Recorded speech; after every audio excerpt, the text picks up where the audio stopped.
See, Drew, you never had boobs like me. Can't you see that you never had some titties like me? Hey y'all, welcome back to my channel. It's Tiana Talks, and I'm here reviewing Real Housewives of Sweet 16, okay? This season, we're almost getting to the end, guys. Y'all just hang on in. And if you aren't used to my channel yet, I'm Tony with the T, and I'm dropping it off for you guys, okay? Like the video, subscribe. Now let's go. So our first scene, we have Shamia. She's setting up a little pool snack and champagne by her pool. Shamia has a beautiful home. If you know, you know. But one thing about Shamia that's kind of like tacky to me is every second she has to have like name labels, just certain brands always out for show, whether it's the way she dresses or trying to set up. She even brought her Dior purse downstairs by the pool. And I'm like, who does that? You're like dripped in Dior bikini just for your backyard. And then you have a bag. You brought your purse down. But, you know, hey, if it's that deep, it's that deep. Me personally, I just never understand why Shamia feels the need to wear so many name brands, like all those logos. It just becomes so tacky. And why did you need to bring your purse by the pool? But anyway, she invites Kelly over, and Kelly's coming over so they can hang, they can bond. And y'all, when they greet each other, she calls Kelly best friend. I'm like, who? Who said that? Because I thought Porsha was your best friend, girl. Remember her? The one that throws you under the bus? But anywho, they're talking, having a good time. I do like their dynamic together. I think these two are actually good friends, guys. I really do. But Kelly's telling Shamia that she wants to go on a trip, and she wants Shamia to guess where it is. It's going to be somewhere in the Caribbean. That's the hint. And Shamia is guessing every island that is not in the Caribbean. She's saying Maldives. Girl, she's a hot mess. Y'all know her and Porsha went to the same school, so that's why we don't expect much from them when it comes to intelligence. I'm just joking. But anywho, Kelly's like, girl, no, like, what are you going to say next? Switzerland? But they're going to Grenada. They're going to host a trip together, and it's going to be a lot of fun. So we're going to be looking forward to that, guys. So our next scene, we have Porsha, and she's with her mom and her sister. They're looking at houses for Porsha to buy. Porsha says that she's house hunting because, you know, with everything going on with her and Simon, she doesn't know where her future is going to stand with her and her daughter and their residence. Now, backstory, guys, because y'all know on my channel, we do backstories here.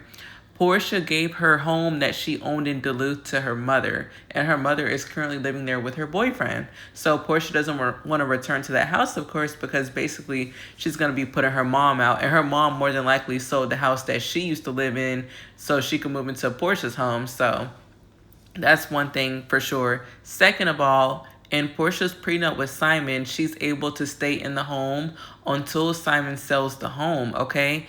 And apparently also in that prenup, here's a little backstory, guys, in case you don't know. Porsha is getting half of the equity in the home when he sells it. So if you pay attention, the home that is listed that Porsha is looking at right now to purchase with her family, the home is exactly $4 million, which is about half of what the equity is of the home that Simon has purchased in his name that Porsha is living in. So if he were to sell that home, he's going to hand Porsha the $4 million, and Porsha's basically going to buy a home for $4 million if she's serious. So I thought that was very funny and calculated. Guys, a lot of people think that Porsha isn't that bright, but she actually really is. So when they're done touring the home, her sister asks them how's the trip going to be with, you know, Porsha and all the ladies going out of the country. And Porsha says that her and Shamia made up, and moving forward, they just won't be explaining their relationship to the other girls in the circle. And she's like, we'll see how that goes. And next in the mess, we have Shamia. She's doing an interview with 103 radio station, and they're asking Shamia about her new song. Of course, she's promoting her single, Never Had. And we have all heard that song a billion times by now. It's kind of overdone. But what makes Shamia so annoying in this episode, guys, I used to really root for her and hoping she would redeem herself. But this girl is so tacky, guys. She's dragging Drew and Drew's music. She's like, because they asked her, oh, well, another one of your castmates have a song out. And she's like, oh, who? Drew? Oh, please, I've never heard that song on this station. Well, newsflash, girl, we haven't heard yours either. And if they did play it on there, it's because you're friends with them and used to work with them. So ease up on Drew, please. I'm not trying to take away Shamia's talent. I think she can sing. I think Drew can sing as well. But we're not going to act like Drew's some baby singer here and Drew's some Beyonce. I'm sorry, Shamia's some Beyonce. Because she's not. Both of you are trying to elevate musically. And if anything, I've heard more about Drew being in the entertainment industry than Shamia. And Shamia is going in on Drew, saying that Drew is a liar, and she lied in her song, saying that she can speak 5 languages. And she's like, no, Drew, you do not speak 5 languages. And at this point, I know Shamia is very slow because in Drew's song, the 5 love language song, whatever, she's not saying that she can literally speak 5 different languages. She's referring to the 5 languages of love, which is like a whole book, and they teach you the love languages, that there's 5 different types of love languages. And Drew is saying that she can do all 5 of those. But Shamia is so dense, she's thinking that Drew literally meant languages as in like Italian, Spanish, Japanese. Like, Drew, I'm sorry, Shamia, get it together, okay? I know you and Porsha went to the same school, like I said, but you need to grow up. You're over 40. You've been married for like 8 years. You should know what she meant. And even if you didn't know, you need to fact check before you're too big, grown, old, and in the public now. You say stupid stuff and you're going to be a Porsha Jr., okay? Nothing is cute about being over 40 and dumb. Nothing. And Shamia in this fashion choices, I just don't understand the hair and the fashion. But the producer tells Shamia in her confessional to fix her dress, fix the whole boob situation. Shamia's breasts are like pressed up to her chin. They're so high up in this outfit. She looks so uncomfortable. And Shamia's like, ooh, and then she starts fixing her boobs and her little, I don't even know what that is, that piece of clothing. Then she goes, oh, see, Drew, you never had boobs like me. Girl, what? Both of y'all have had y'all breasts done. Drew doesn't have bad breasts. You both have had your breasts done. And at least Drew's aren't shoved up to her chin right now. You look like you can barely breathe. So next up we have Brit, and Brit is telling her husband that she wants to do a little get together to show off that she wants to launch a new business in shapewear. She literally wants to sell like, basically they're like waist trainers, I guess. And Brit's bathroom is very nice. I'll give her that. But besides that, she really gives nothing at all, to be honest. So we're going to move on along. Brit gives nothing. She's been a snooze fest this whole season. And I'm sorry if you're a Brit fan, but I have to be honest. There's just nothing very notable about anything she's done. The only thing she's done is get Kenya removed from the show. But, even that, I mean, you really tried Kenya first. So, hey. So next we have Angela and Charles. They're looking at one of their investment properties, and Angela's a bit overwhelmed with all the investment properties she's doing. She's saying she's over $2 million in debt with all the properties that she has going on right now. And I don't know much about that lane as far as investment properties and real estate, so I can't say too much, but the only thing I can think of is, girl, like, you seem to be doing a lot at one time. Maybe you need to scale back and do 1 project or 2 projects at a time. But I think she said she has about 4 projects she's doing. But anyway, she's talking to Charles, and somehow they mention, the whole situation with her mother, when he fell out with her mother. And I'm pretty sure this episode is hard for Angela to watch because, remember, her mother just randomly passed away, unfortunately. So rest in peace to Angela's mom and sending our condolences to her. But Angela just lost her mom, and I'm pretty sure this episode is hard to watch. And I'm pretty sure Charles feels bad too, because I'm sure with Angela losing her mom, maybe he felt like, oh, I could have been the bigger person. I could have like kind of, been a bit more, I guess, supportive to my wife, with her trying to fix things. So, yeah, nothing really much though. We do like Angela. We love Angela. We stand her here, and so is everyone. Angela is carrying this season, guys, if you haven't noticed. But she tells Charles about the whole Brit event coming up with her, and she's doing like a little derby theme at the golf course to promote her shapewear. And Charles is like, okay. And Angela doesn't know how Charles is gonna act because you know, Brit has been saying nasty things about Charles. She was saying things like Charles has a side baby and all these little nasty things about Charles. So we're going to see how Charles acts, and hopefully he's not going to bring out his 90s side when he used to pop off. So next up we have Brit's event, and it is a hot mess. She has some planners come and set up to decorate a little bit, and they haven't even started, and Brit is like about to have a panic attack because these people haven't even decorated anything for her event. And her husband's like, don't worry, everything will be fine. Kelly comes, always supportive as usual. One thing about Kelly, she's a good friend to her friends. She brings a huge bouquet of flowers to what's her name, Brit. Sorry, Brit is so boring, I can't even remember her name. Sorry. But she brings a huge bouquet of flowers to Brit, and she's like, oh, you know, congratulations on your endeavors. And I like that about Kelly. She's very classy. She's going to show off and use her coin to show her classiness, but don't use it too much, because we have heard that Kelly is in debt and she owes some back rent on her restaurant. Oops. And that's not alleged. That actually is going on right now. Or maybe it is alleged. Maybe they got it wrong. But I'm going to say alleged anyway. So, anywho, they're going to the event. For some reason, Brit has these ladies dressed up like they're going to the Kentucky Derby. They're wearing their cute dresses and high heels and little hats, but she has them playing golf, and these ladies didn't even know that they were going to play golf. So they're kind of pouting a little bit. Shamia and Kelly, they have on their high heels, and they're in the golf in the grass, and Brit has on these ridiculously high heels. They're like stripper heels, I kid you not. And she has on a dress so short, she drops an earring and she can't even bend over and pick it up. And she says to Kelly, oh, I can't bend down. You have to get it. You're shorter than me. You have to get it. I can't even bend down. Who told you to put that on? And for the record, Brit, if you're watching this, you're probably, I don't know what you're doing right now. But Brit, you don't have to wear tight clothes all the time. Everything doesn't have to be too sexy. You're a beautiful woman. You're very attractive. You don't have to keep proving your point too hard. That little mini dress, so tight with those heels, it was not classy. And that's not the theme you were going for. You looked like you were about to take it off and slide on someone's stage at Magic City or King of Diamonds. That's how it looked. So to make it even worse, these ladies sit down. All the ladies are here by now. Even Cynthia. Cynthia comes last. She just got off of a plane, she said.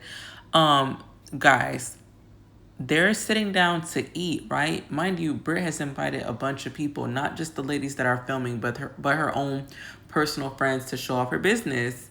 And Brit is like not serving everyone food.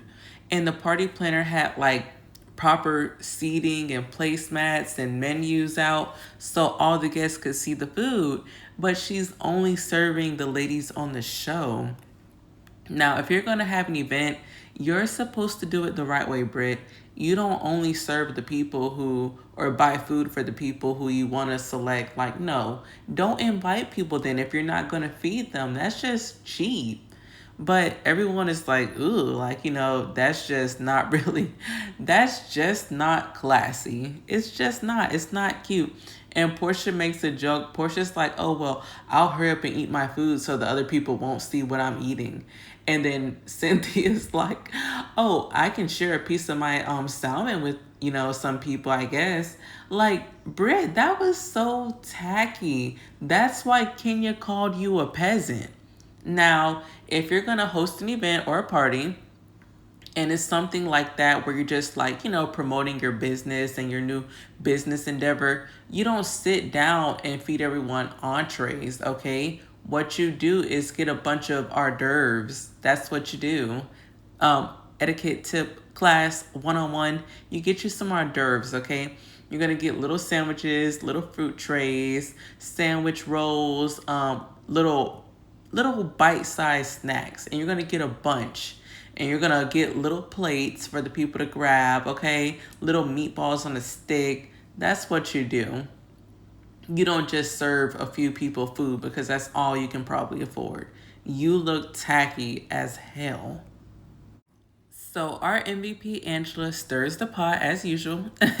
She goes and says, you know, Charles does not have a side baby, so let me address that. Remember, Brit said that Charles had a side baby, and now she's calling it out in front of Charles. Angela is just a masterclass at Housewives. She must have studied this before.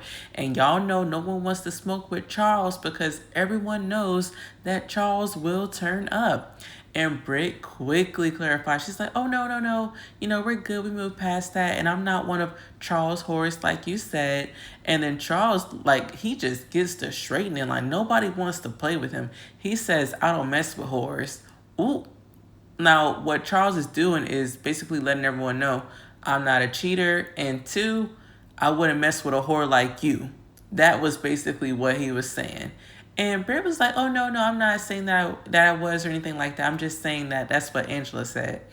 And you can tell that Charles just is like, whatever, like, I don't want to give it to these people. I don't want to embarrass my lady, so I'm going to keep it cool. But they knew not to mess with Charles. Now, somehow, Drew says, I'm glad that you and I were able to get to a better place, even though there may be still an issue, but we can talk. And then Kelly just chimes in. Now, Kelly, I like Kelly, but she's starting to become a mini Shamia, as in always jumping in someone else's beef. Just be yourself, girl. But Kelly is like, oh, well, when you do talk, just make sure you're telling the truth. And then they're like, hey, what is all the static? Drew's like, get to know me. Like, what do you mean by that? I always tell the truth. And somehow Shamia chimes in. Okay, they're like a little Greek chorus. Shamia is like, oh, well, I heard that you called me a lapdog. And Drew's like, yeah, I did. I called you a lapdog because you went back to Porsha to stir the pot and you added fire on something that was already smoky when you said that I said in a rude way that I would pay for her daughter's college. It wasn't like that, and that you took it up there just to get in Porsha's good graces. And Porsha's just sitting there on mute making faces. I can't really tell whose side Porsha's on because remember, Porsha had already told Angela, like Shamia basically brings things back to her and puts extra sauce on it when she repeats it. But Shamia is just getting ate up by Drew in a back and forth. Shamia decides to bark like a dog because she's saying she's a lap dog. And she's like, oh, I'm not going to listen to you, B. You're calling me a lap dog. Girl, please. And she starts barking. And then Drew's like, how old are we? Like, can we act our age? And then Shamia's like, oh, well, what do you mean? Do you mean in dog years or human years? And then Drew's like, well, you're acting like an elderly dog today. Oh my gosh, that was so funny, Drew. Thank you. Shamia acts like an old mean dog, ready to just snap at. She's like a mini chihuahua, just angry, all that yapping, ready to snap, okay? And you belong on Porsha's lap. Drew did not lie, okay?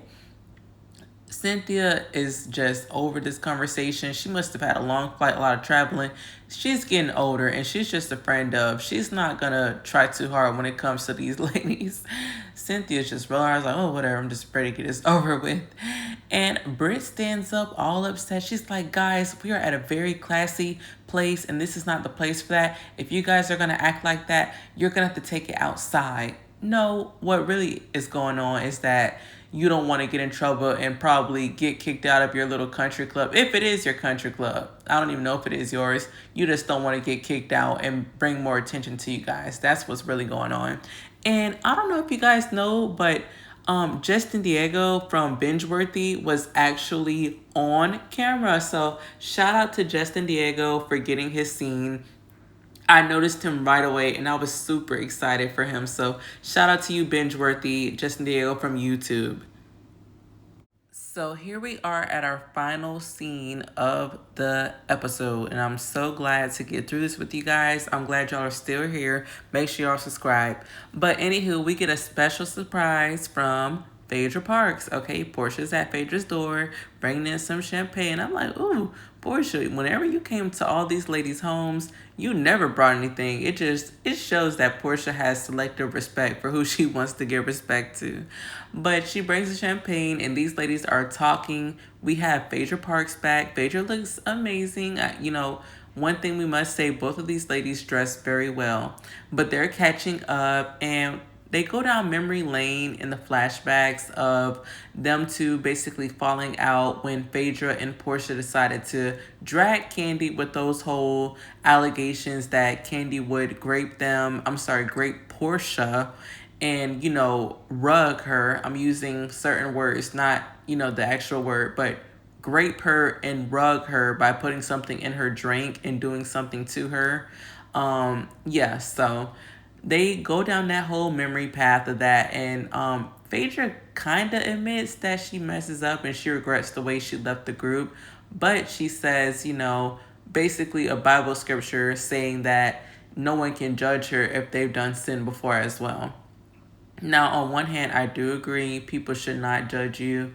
But on another hand, I feel like you housewives, not all of them, but a lot of you guys cross some very dark paths, and it's questionable. It makes it hard for people to kind of, enjoy your personality a bit. Now, I do like Phaedra. I dislike her when she's fun and being herself and not going too low. So hopefully she won't be going too low anymore. I'm pretty sure she learned her lesson after that last sit down. So anywho, these two are just geeking, and Phaedra is asking about the tea on the ladies, and they talk about how short Kelly is, and Phaedra is making jokes saying that she loves little people and that she just wishes that she can just store them in her basement. She loves little people. And I'm like, girl, aren't you the same one who accused Candy of having a sex dungeon, and you're talking about storing all short mini people inside of your basement?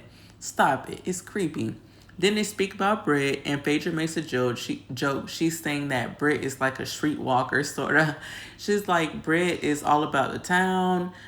She has more bodies than Willie. And if you don't remember Willie's like the funeral home director in Atlanta. That's pretty popular. That's who Phaedra will work with at times. So it was a little fun. I'm not going to lie. I'm sorry. I don't believe in women shaming, but, basically she's saying what everyone says, like Brit gets around. And then she talks about, Angela. She's saying she didn't really know Angela. She didn't really hear much about Angela, and she only knew Charles. And Porsha thinks that's funny, of course, because for some reason no one respects marriage anymore on the show. But anywho, it just seems like these ladies are ready to have a good time. Porsha FaceTimes Shamia and shows Shamia that she's with Phaedra. And they're like, okay, well, Phaedra's going to come on the trip with us. The ladies are excited to have Phaedra back. And at the end, we see a little confessional of Phaedra, and Phaedra's just letting us know what's going to go down. She kind of reads all the ladies one by one, and it's hilarious. I'm not going to lie. She calls Drew fluid. Okay, she said fluid Drew. And she's referring to how Drew, may or may not have allegedly been messing with Tai Young, a female, but she's saying Drew gets around. She talks about, Brit getting around as well. She's just basically reading these ladies and saying, who she's going to be dealing with. Honestly, that was a bit funny. Then she calls Angela the secret wife of Charles. Girl, what? Like, I don't even know what to think. Phaedra is funny. She's very shady. The only thing I hope is that she's not taking on beefs with people just because Porsha has beef with them. And it seems like that's what she's doing, because from what I've heard, Phaedra only has beef right now with like Angela and Drew. And mind you, those are the people that Porsha is beefing with. So I don't know. Y'all get in these comments though. Let me know what y'all think. That's the end of that episode. Give this video a like. Smash that subscribe button, guys. Come on, get in here. Join our community. And I'm going to be dropping y'all tea. Come on. Well, I'll talk to y'all later. Get in the comments. I will respond. I love hearing y'all opinions. Y'all stay safe. Have a good weekend. Peace.